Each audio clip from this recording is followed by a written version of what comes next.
I'm an entrepreneur. I start things. Since leaving Netflix nearly 10 years ago, I help other people start things. And what's fascinating is that the process of speaking about it forces you to figure out, how does this work? How do you find what the common elements of success are in starting something, in building something new? I think you need two things. First, and perhaps most importantly, you need a tolerance for risk. Risk-taking is fundamental to any innovation. And I don't mean scary, dangerous risk. I mean the type of risk that says, I'm going to try something that I don't know where it goes. But the second thing you need is you need an idea. Ideas are the basis of innovation. But I'm going to point out, it does not need to be a big idea. So I think talking about innovation is especially pertinent to corporate audiences. It's easy to understand, it's hard to do.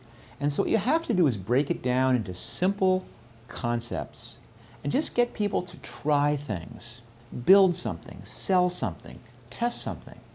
I've learned a lot of things, but there's one important thing that if you take away nothing else from today, I want you to take away this.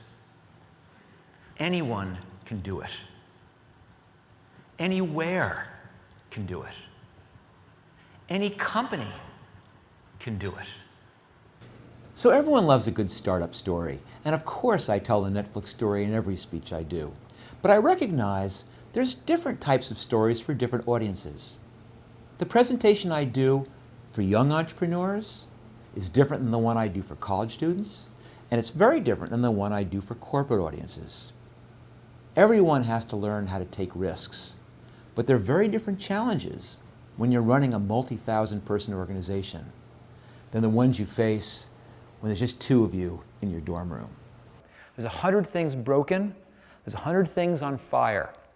The reality is you have time to get 2 or 3 of them right, and you got to pick the correct 2 or 3 things. So strangely enough, what I spend most of my time doing is working on a very narrow set of goals.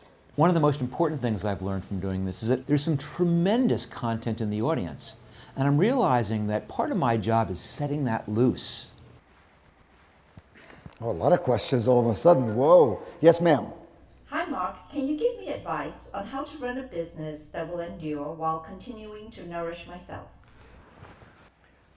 I love the fact that you said to nourish yourself in the process, because I think that's a very essential piece to it. I'm going to layer that in as a second one. The first one clearly is do something. Do not be scared.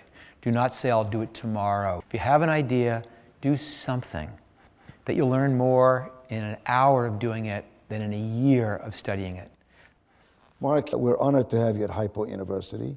We invite you to come back here again and again. You're doing good work, my friend. Thank you for being with us. Thank you very much.